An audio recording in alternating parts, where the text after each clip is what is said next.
बहुत प्राचीन समय की बात है। भारतवर्ष में एक शक्तिशाली राजा हुए, उत्तानपाद। उनकी दो रानियां थीं।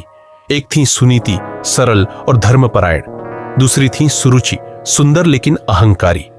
सुनीति का पुत्र था ध्रुव और सुरुचि का पुत्र उत्तम। राजमहल में सब कुछ था, सोना, वैभव, सम्मान। लेकिन ध्रुव के हिस्से में सिर्फ उपेक्षा और अपमान था। एक दिन ध्रुव अपने पिता की गोद में बैठने चला गया, लेकिन तभी सुरुचि ने उसे रोक दिया।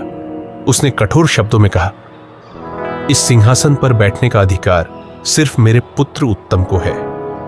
और फिर उसने वो वाक्य कहा जिसने इतिहास बदल दिया, अगर तू राजा बनना चाहता है तो अगले जन्म में मेरे गर्भ से जन्म लेना। 5 वर्ष का ध्रुव, आंखों में आंसू, दिल में आग लेकर अपनी मां सुनीति के पास पहुंचा। मां ने उसे सीने से लगाया और कहा, बेटा, अगर संसार तुझे ठुकराता है तो भगवान तुझे अपनाएंगे। अगर तुझे सबसे ऊंचा स्थान चाहिए तो भगवान विष्णु को पाले।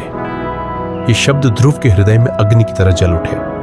5 वर्ष का बालक महल छोड़कर घने जंगलों की ओर निकल पड़ा।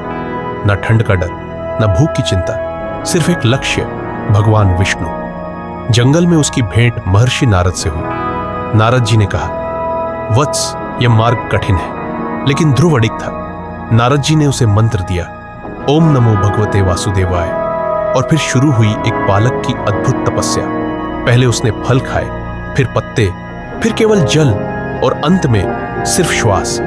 उसका शरीर क्षीण होता गया, लेकिन श्रद्धा पर्वत बनती गई। उसकी तपस्या इतनी प्रबल थी कि पृथ्वी कांपने लगी। देवता भयभीत हो गए। तब स्वयं भगवान विष्णु प्रकट हुए।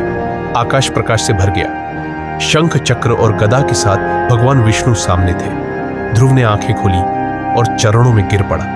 भगवान बोले, वत्स ध्रुव, मैं प्रसन्न हूं, वर मांग। ध्रुव ने कहा, प्रभु, मुझे ऐसा स्थान दीजिए जो कभी न डिगे, जो सदा अटल रहे। भगवान मुस्कुराए और बोले, तू आकाश में ध्रुव तारा बनकर सदा अटल रहेगा। आज भी ध्रुव तारा हमें याद दिलाता है, जो भगवान पर अडिग रहता है उसे कोई हिला नहीं सकता। जय नारायण।